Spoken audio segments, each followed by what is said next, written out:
My mother-in-law and sister-in-law spread lies about me, and my husband threw me out without even hearing my side of the story. I was treated horribly by my husband and his family for months, and finally made my way away from that family, but then they thought they could come back and traumatize me again. But I'm really happy to say that I stood up for myself and my baby daughter. I met my ex, Jack, 38, male, when we were both living in France in our 20s. I'm half Canadian and French, and Jack is American. He was working on his PhD, and I was living with family and interning as a photographer for a local newspaper when we met. I met him by chance at his university and was just blown away by how charming and smart he was. We met through a mutual friend, and after months of hanging out together in groups, I gathered the courage to ask him out, and he said yes. One date led to another, and we got into a relationship.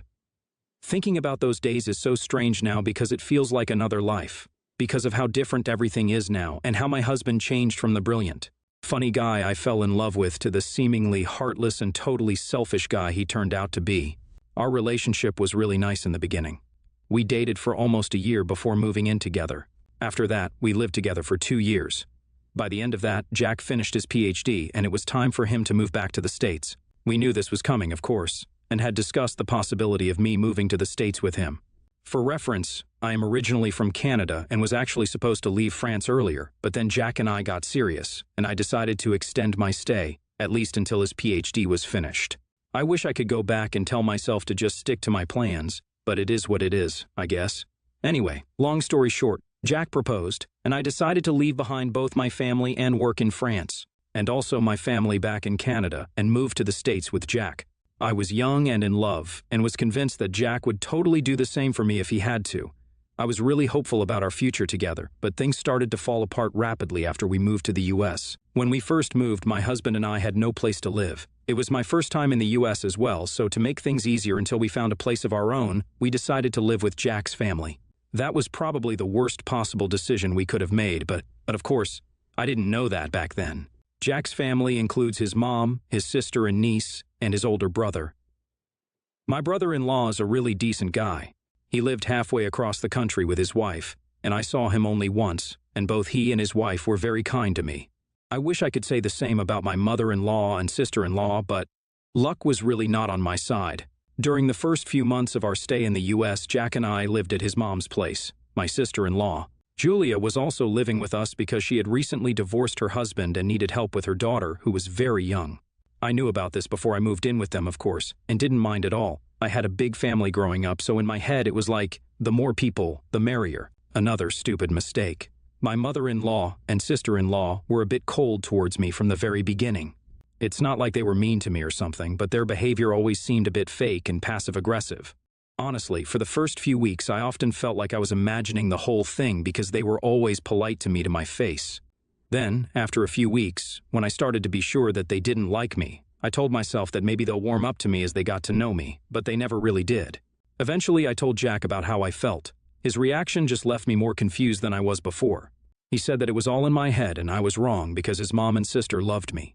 He said that maybe it was a cultural difference, being as I had spent all of my life in either Canada or France, and just didn't know how Americans were. I wasn't very convinced, but agreed, and just put more effort towards warming up to my sister-in-law and mother-in-law. Safe to say, it didn't work.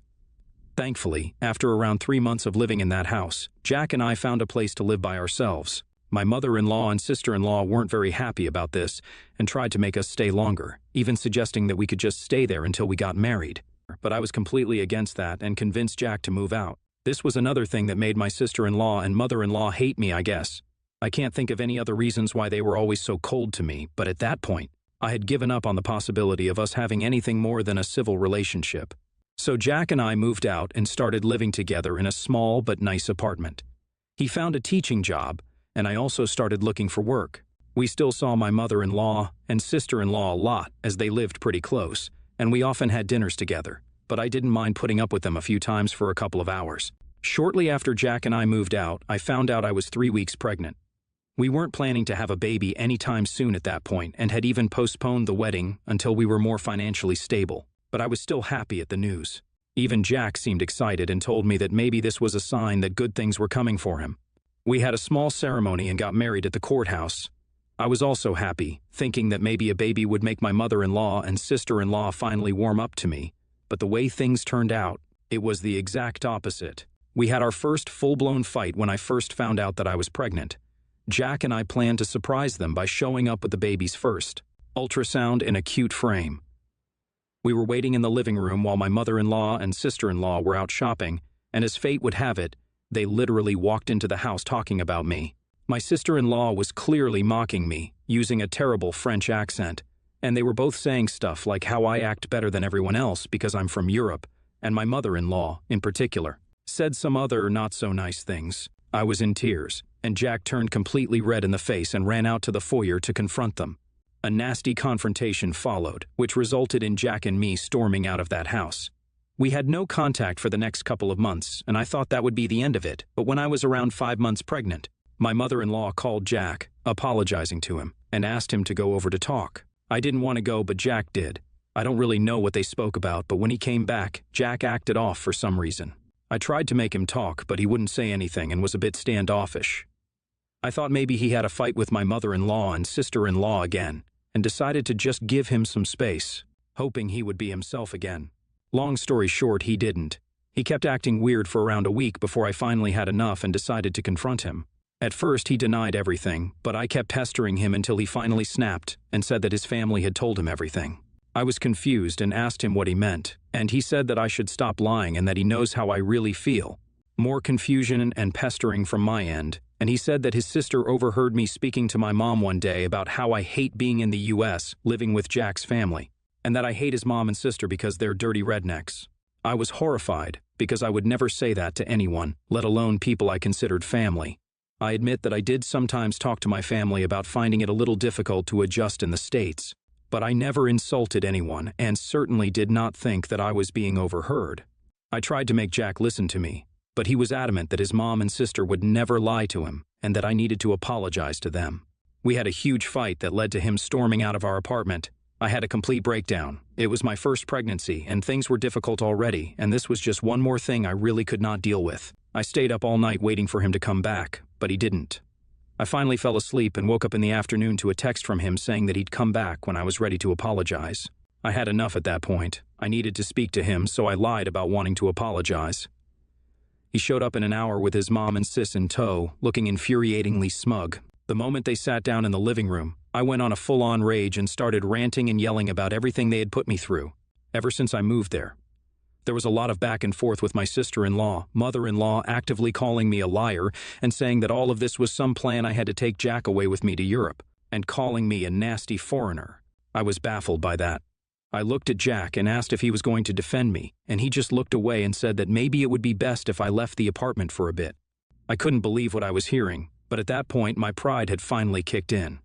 I was fed up with constant emotional abuse and lies and decided to finally take action. I packed some of my things and checked into a hotel. I spoke to my parents and decided to return to Canada to be with them during my pregnancy. I also divorced Jack as soon as I could. After moving out, the process was easy, as he didn't put up a fight, and we both wanted to get away from each other as soon as possible. The months went on, and I thankfully had a beautiful baby girl a month ago. But here's the kicker. A few weeks after my daughter was born, Jack sent me a letter asking that I should return his daughter because he wanted her to be with him and his mother. This has just infuriated me. After all the pain they have caused, they had the audacity to demand my child. There was no way I was going to let them take my daughter away from me, and I wanted to go to the States and directly confront them. But my parents and friends were saying I should just let our lawyers handle this. But I kept reading the letter and got angrier and angrier until I finally booked a flight to the United States to confront Jack and his family. I had no doubts that this confrontation would not be easy. Jack, my mother-in-law, and sister-in-law sat in the living room, and there was this really visible sense of arrogance about them. They believed they could continue to control my life even after all the pain they had caused me. I got so angry that I took the letter demanding custody from my bag and tore it into pieces right in front of them. The look of shock and disbelief on their faces was deeply satisfying. I felt a rush of empowerment knowing that I was taking control of my own life and the life of my child. I told them that I would sue all of them for the emotional abuse they put me through while I was pregnant, and leaving me practically stranded without any financial help when they kicked me out. I told him that he would never take my child away from me, and that she was a Canadian citizen anyway, and if they were willing to go through the legal battle of trying to win her, I was up for it. The shock and disbelief on their faces was everything. I don't think they ever expected me to get that assertive, Jack stammered. trying to defend his family's actions and his belief in their version of events. He claimed that his family only wanted what was best for him and the baby, but I had enough of that crap. I knew that they had manipulated him with their false stories about me. He also tried to say some nonsense about how he has rights as the father, and I told him that he's hardly a father, and that I'm sure that the courts would also agree. I also threatened to go on social media and expose their whole family about how they treated a pregnant woman who was new to the country and how his employers would really not like that. I made it clear to Jack that I would never engage in their games or apologize for something I had never said. The emotional abuse I had endured was real, and I was not willing to subject my child to that toxic environment. I was prepared to take legal action to protect my child, and I was not afraid to do so. I also knew that Jack wouldn't pass any of the requirements needed for him to get custody of my child. So I wasn't afraid of that either. My words were met with a mix of anger, disbelief, and frustration from Jack and his family. My sister-in-law and mother-in-law started screaming and said that marrying me was the worst decision that Jack could have ever made. And they always knew that I was a vindictive and evil woman. I just laughed at their faces and said that I was sorry that they had nothing better to do in their lives than to villainize a woman who had literally never done anything wrong to them. They looked shocked at my words. Maybe they had expected me to back down or try to placate them like I used to in the first few months of my pregnancy, but that woman was long gone, and she is never coming back again. I stormed out of that house and started the legal process of protecting my rights as a mother and terminating Jack's parental rights. I consulted with lawyers in both Canada and the US. This has proven to be really difficult, but I am determined to prove I am the best parent for my child, and I will not allow Jack or his family to take that away from me. Things have only just started and might take a while. I'll try to keep you guys updated. Jack reached out to me several times, saying that it is unfair to take his daughter away from him because of how our relationship turned out, and that I should let him have access to my little girl's life, and that he'd stay out of my hair and agree to my conditions. His mom and sister also keep saying that I'm a horrible mother for keeping my child away from her father. My perspective is that a coward like him doesn't deserve to have my daughter in his life. AITA for wanting exclusive parental rights? Update 1. Thank you so much for all your advice and kind words. Honestly, I was just ranting to the internet because the people in my life have seen things progress from the beginning, and I didn't want to tire anyone out or make it seem like this is the only thing I can talk about. Your words of love and support really mean the world to me, and it warms my heart to get DMs from women who have been through similar situations and were able to protect themselves and their kids. I'm still going through your comments, and even if I can't reply to all of them, I'm trying to read as many as I can, and I truly am grateful to each one of you. A lot of people have been asking me about my relationship with Jack and why everything changed all of a sudden after I moved to the States. Honestly, I don't really know either, but I'm guessing that our lifestyle was so different back in France that maybe Jack forgot how much things would change back in the States. Also, he was not too happy about the pregnancy, so all these things made it really easy for his mom and sister to manipulate him. Why they never liked me is another mystery. They just wanted an all-American girl for Jack, and I guess I was too foreign for them or something. My mom says that my sister-in-law was probably jealous of me or something, but I think she only says that to make me feel better. In hindsight, I should have really seen the red flags in Jack's behavior earlier than I did.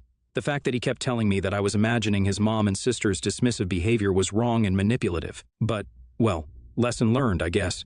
And yes, I was unemployed while I was in the States. I was looking for a job, but then I found out I was pregnant and decided just to take a break till I had the baby and recovered from the whole childbirth experience. Makes it even crazier because I literally uprooted my life and my career because I loved that man so much, and he couldn't even stand up for me when it actually counted. Utterly disgusting and pathetic of him. The good news is that I do have a great job now and work for a magazine, and more importantly, I know that I cannot risk my career for anything ever again. Silver linings, I guess, if you can call them that. Update 2. Hi to everyone who might still be interested. I've gotten so many DMs and comments asking what happened. Sorry for the delay, but so much was happening that I just didn't have any time. It's been almost 8 months since my last update, and I'm sorry to leave you guys waiting. If anyone's still interested, it took a long time to get things done, but I'm happy to report that Jack now has no rights over my daughter.